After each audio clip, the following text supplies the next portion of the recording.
is for those who can overcome the greatest obstacle of all, their mind.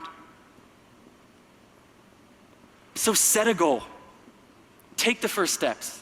The chair is right in front of you. And when your steps get you there, push the chair further. When you feel like giving up, put your boots back on. Let go of fear. It's a small rock from the summit of Mount Everest. This rock stands for the moment I chose to keep pushing forward. This rock stands for my untapped potential.